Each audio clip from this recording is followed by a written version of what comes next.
Hi everyone. I know so many of you have been texting me and calling me, just wanting to know what's going on, and most of all, if all goes okay.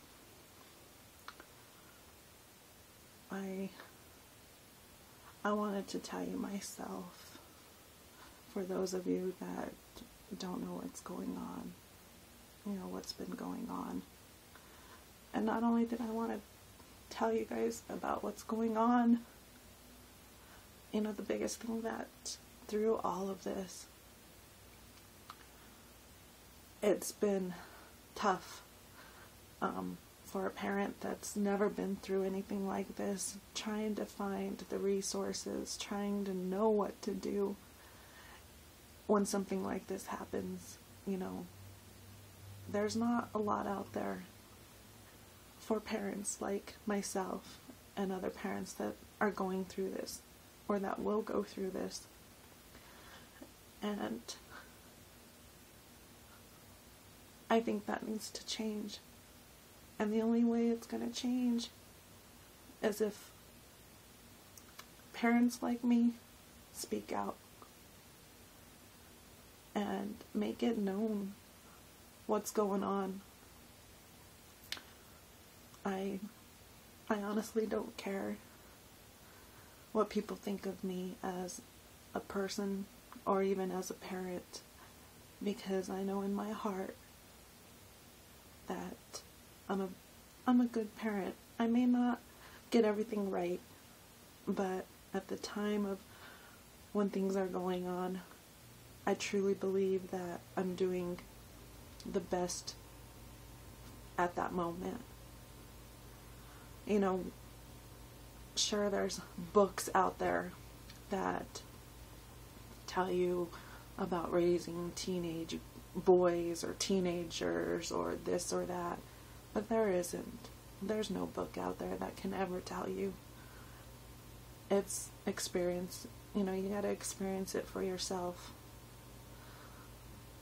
Everybody knows my daughter and my son. They're two completely different children. Completely. And that in alone itself tells you that no two children are alike, and how you handle situations with those kids are going to be completely different. And I can look back and say I should have done this or that differently, but at the end of the day, I know that I've done the best that I can. And I've taught my children what's right and what's wrong. And for a 14-year-old, my son knows right from wrong. But he's still my son. And he's still 14. So, with that said, I'm going to take you back and kind of give you a timeline of how all this started to get out of control. Because again, I want to educate you, and I want, any parent, if you're going through this, to know that you're not alone. And to any kid out there, to know that your parents love you, and they will do everything for you, and they will fight for you. Whether at the moment you think it's right or wrong of what they're doing, I could tell you I'm fighting to save my son's life. And everything that I've done up until this point has to save his life so that he is here with me. Regardless of whatever's going on, I want to make sure that my son will be here and not 6 feet under. I've already lost one teenager in our family. I don't need to lose another one. And I will do everything I can to prevent that.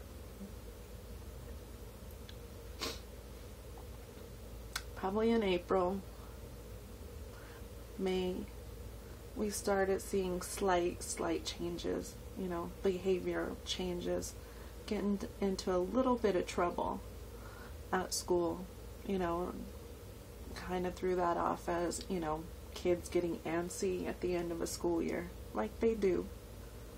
So, but then my son asked to take the summer off from sports, and we really didn't want to, but we understood why he wanted to.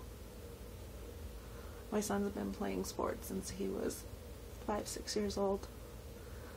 Played baseball, football, wrestling, basketball at one point.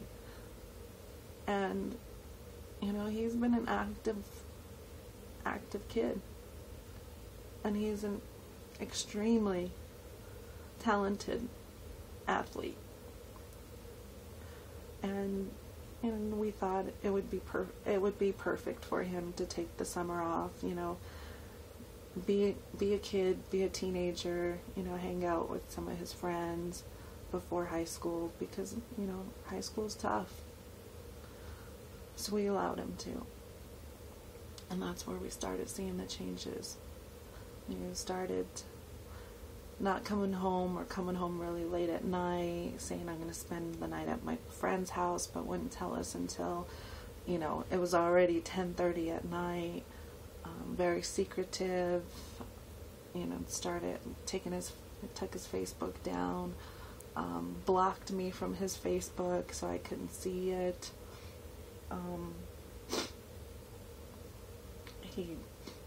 He started being really disrespectful and very distant from us. And, and pretty much everybody knows our family, we're always together. My daughter is 21 years old and she still hangs with us. She's got her own life, but she still hangs with us. And so we're a pretty close family. And it just, he wanted to hang out with his friends more, and he, the disrespect was probably the biggest thing for us. How disrespectful he was getting. And he ended up staying at my mom's house for about a month. And that was a big changing point. And the reason why he stayed at my mom's house was because he started getting violent. My husband's a big man, and anyone that knows him knows that, he's pretty tough. My son, just clocked him a few times. It didn't hurt him, not one bit. Physically, emotionally it did. And, it was the rage that my son had, and that's where things started to get out of control. He really wasn't being watched. He would go and come as he pleased. I put a tracking on his phone and would track him and see where he's at. But he got smart to that. And he was places where you don't want your kids. You want your kids downtown on 16th Street Mall.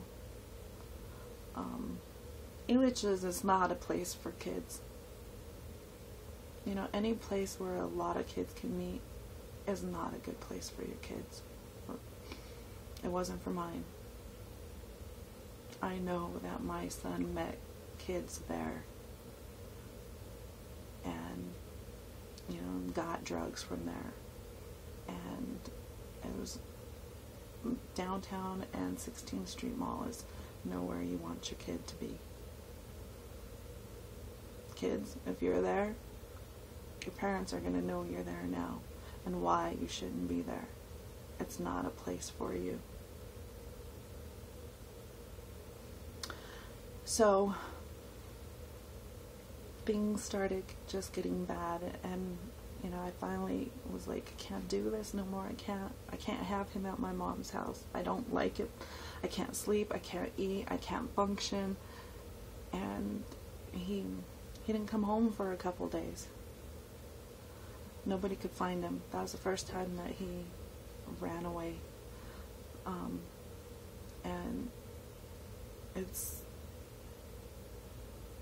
it makes you crazy. It made me crazy. I mean, checking his phone, calling his phone, seeing where he's at, driving places, looking for him, it makes you crazy. And I got him home, and, he's, again, his behavior was changing. And, it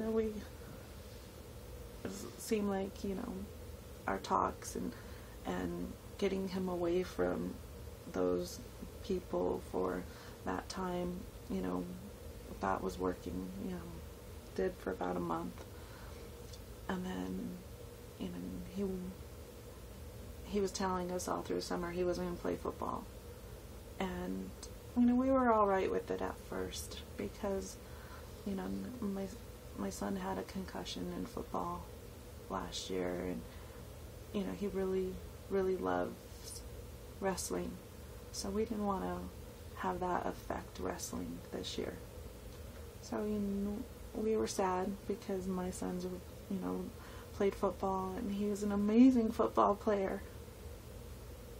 But we were okay with it, thinking that it was because of wrestling. It wasn't because of wrestling. It was because he was doing drugs, and he didn't want to do football anymore. But then he started to, get back on track, and he wanted to play football again. School was a couple days away, and they were already practicing, and his friends know of what kind of football player he is. So I think the influence of his friends on the football team and the coaches and people that have watched him play encouraged him. Parents would tell him, dude, they need you out there. Why aren't you out there? And he did. He never played one game. He got ineligible. He wasn't going to school. He got suspended 4 times. And I would take him to school, and he would leave. And then it got to the point where his last 2 runaways, he just didn't go to school at all. And there's been people that have told me they've seen him, downtown, on the light rail, here or there, stuff like that.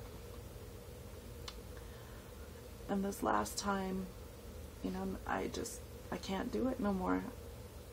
I can't do it alone. And I posted what I posted on Facebook, pleading for help. Pleading for your help to find him, and also, let the people he was hanging out with know that, I'm looking for him, and I'm not going to give up until I find him. And I have had to have some heart-to-heart conversations with some people, his friends, with other people as well. Dude, if you know where my son is, you need to let me know. What if something happens to him? If you're a friend, I need to know. Because right now, he's not thinking straightly. One, I didn't know if he was alive. And that was probably the most scariest thing about it all. And that's what's been going on.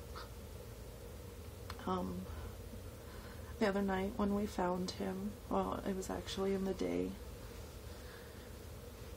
him and one of his friends that he's been hanging out with, and I disapprove of this kid. I have not approved of him hanging out with this kid from elementary school.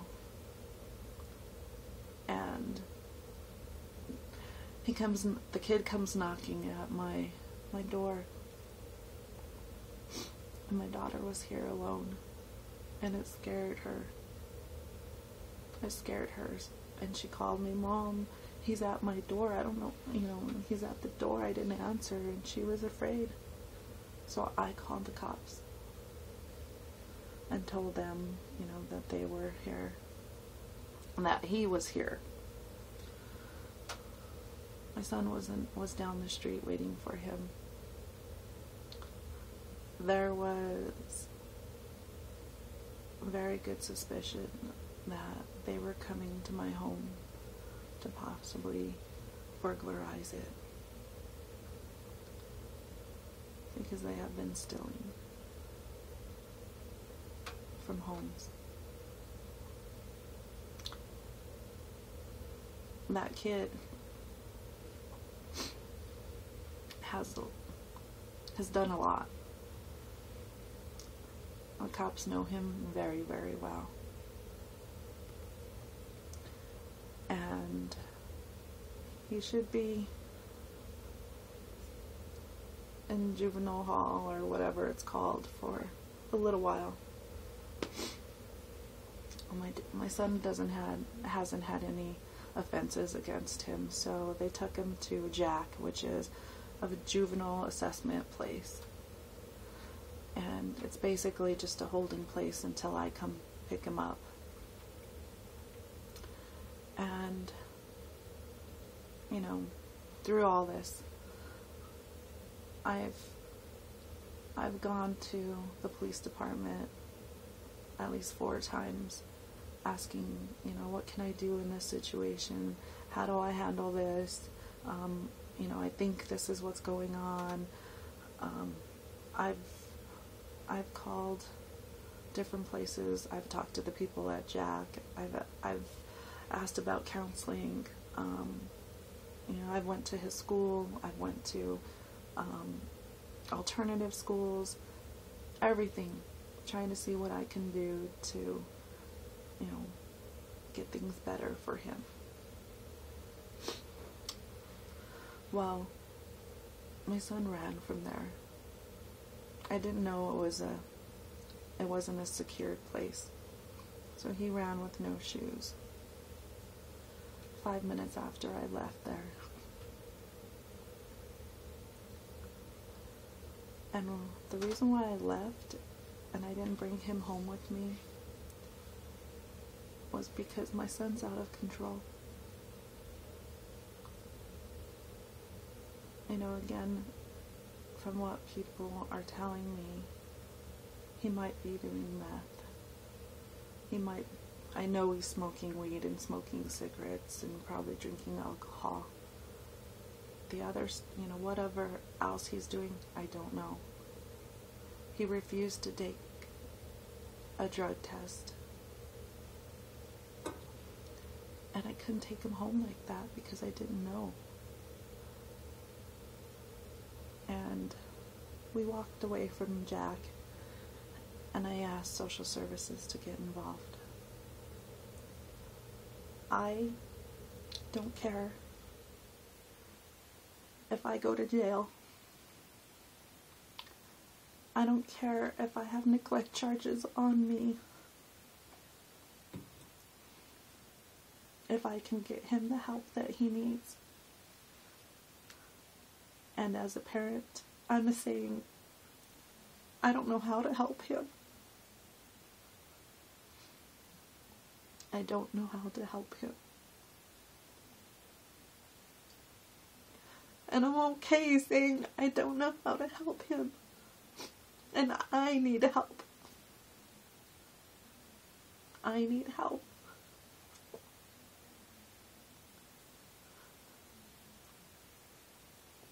Because I don't know what to do anymore. And I want my son to be here 20, 30 years from now. He'll probably know before then that everything I've done because I love him. But it may take 20 or 30 years for him to tell me that.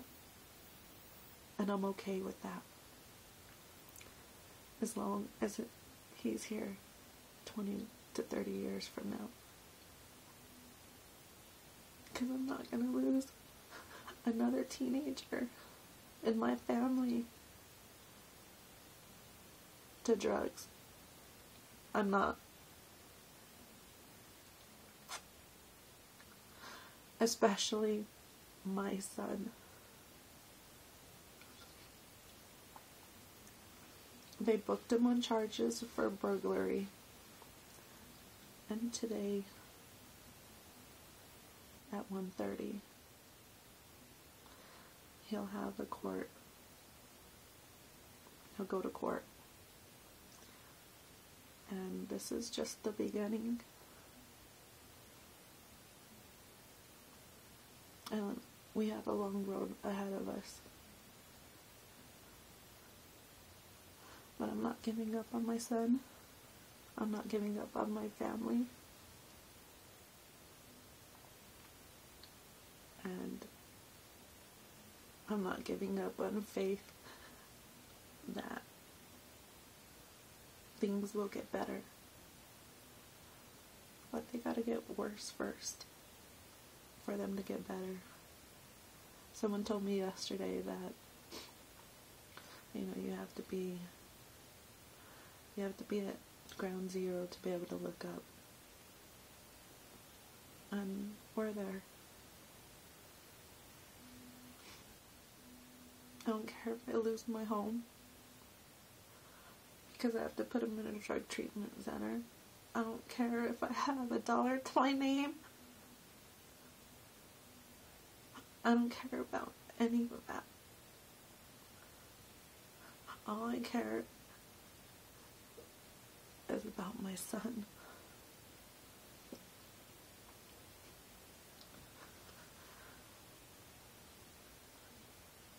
And that's where I'm at right now.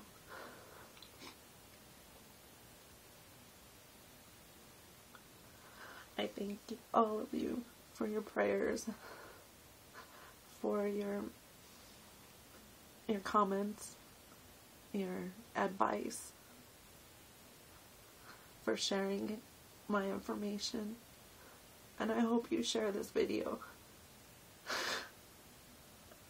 I hope you share it to every teenager out there and every parent out there, because the only way things are going to get better is if we make the change and we fight, because the children are our future. Especially here in Colorado, there's not one, but probably 3 dispensaries, within a half-a-mile radius of each other.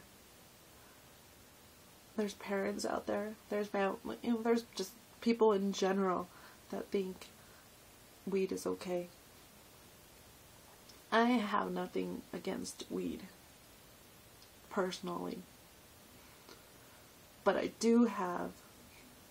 don't believe that a 10-year-old, a 14-year-old, a child of any age should be using weed when they should be in school learning, when it's influencing, where it's not allowing them to learn when they're in school or even at home. And that's where I don't believe it's okay. I know it can help people with cancer and, everything else. But it is a gateway drug. And my son was using that. Especially nowadays. Weed out there, and the potency is a lot stronger than it was 20 years ago. And so what are they going to do? They're going to find something even stronger.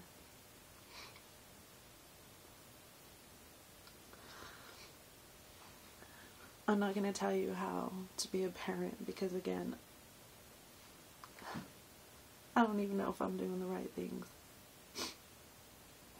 But I do know that I love my son, and I believe I'm doing what's right for him.